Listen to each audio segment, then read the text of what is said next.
एक अनार 100 बीमार, असली चुनौती तो चुनाव के बाद भाजपा और कांग्रेस में सीएम पद को लेकर बड़े बड़े दावेदार। चुनाव प्रचार शबाब पर हो और पार्टियों में सीएम पद के लिए एक से ज्यादा दावेदार हो, ये बात तो सामान्य है, लेकिन चुनाव प्रचार के दौरान पार्टी के भीतर एक से ज्यादा नेता सार्वजनिक तौर पर सीएम पद के लिए अपनी दावेदारी ठोक रहे हों और आला कमान चुपचाप न सिर्फ इसे देख रहा हो बल्कि बढ़ावा दे रहा हो, तो ये बिल्कुल भी सामान्य नहीं लगता। लेकिन हरियाणा में ठीक ऐसा ही हो रहा है, जहां दोनों ही प्रमुख पार्टियों बीजेपी और कांग्रेस में ऐसा ही हो रहा है। दोनों दलों में कई नेता खुलकर सीएम के पद के लिए अपनी दावेदारी जता रहे हैं और आला कमान इसलिए चुप है कि उसे ऐसे बयानों या दावों से चुनाव में फायदे की उम्मीद है। लेकिन चुनावी फायदे के लिए चुप्पी की ये रणनीति चुनाव के बाद दोनों ही पार्टियों के लिए सिरदर्द साबित हो सकती है। और एक बात ये भी तय है कि चुनाव बीजेपी जीते या कांग्रेस, चुनाव बाद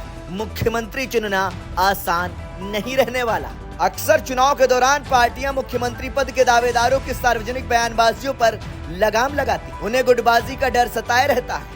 लेकिन पार्टी खुद ही ऐसी बयानबाजियों को हवा दे और अगर हवा ना भी दे तो चुप्पी साधे रखे तो ये चौंकाता जरूर है। हरियाणा में बीजेपी और कांग्रेस दोनों में ही ऐसा ही हुआ है। कांग्रेस को उम्मीद है कि हरियाणा की सत्ता में उसका वनवास इस बार यानी 10 साल बाद शायद खत्म हो जाए, लेकिन पार्टी में मुख्यमंत्री पद के लिए कई दावेदार हैं।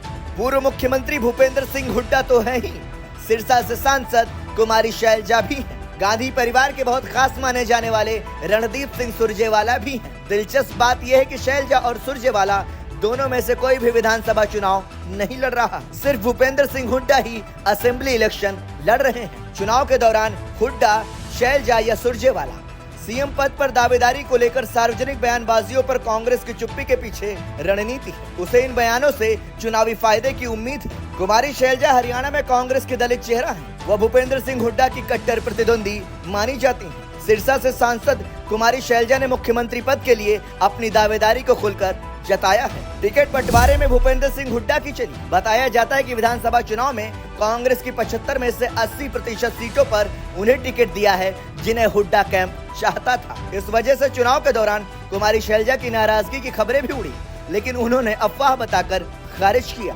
जबकि राज्यसभा सांसद रणदीप सिंह सुरजेवाला की नजर भी सीएम की कुर्सी पर है। शैलजा अगर दलित चेहरा है तो सुरजेवाला का कैथल और उसके आसपास के इलाकों में अच्छा खासा असर माना जाता है। दोनों के सीएम पद के लिए दावेदारी पर कांग्रेस इसलिए चुप है कि उसे उम्मीद है कि इससे दोनों ही नेताओं के समर्थक कार्यकर्ताओं में जोश रहेगा और उस उत्साह का फायदा पार्टी को चुनाव में मिलेगा।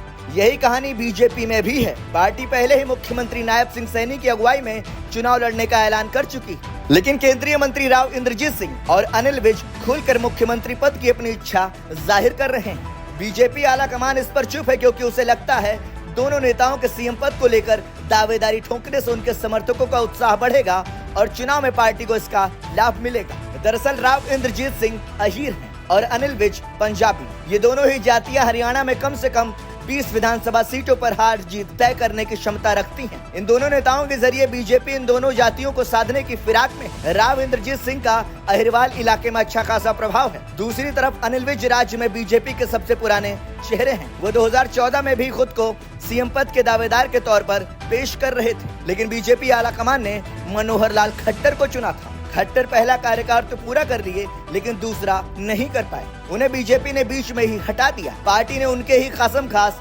नायब सिंह सैनी को हरियाणा का सीएम बनाया और अनिल विज की राज्य कैबिनेट से भी छुट्टी हो गई। उसके कुछ दिनों बाद तक अनिल विज नाराज भी थे। अब वो खुद को सीएम पद के दावेदार के तौर पर पेश कर रहे हैं। आपको बता दें कि हरियाणा विधानसभा चुनाव के लिए प्रचार खत्म हो चुका है। अब 5 अक्टूबर को वोट डाले जाएंगे और नतीजे 8 अक्टूबर को आएंगे। ऐसे में जीत चाहे कांग्रेस की हो या बीजेपी की, उनकी असली चुनौती तो जीत के बाद ही शुरू होगी और चुनौती ये है कि कौन बनेगा हरियाणा का मुख्यमंत्री। Bureau report, संदेशवाहक।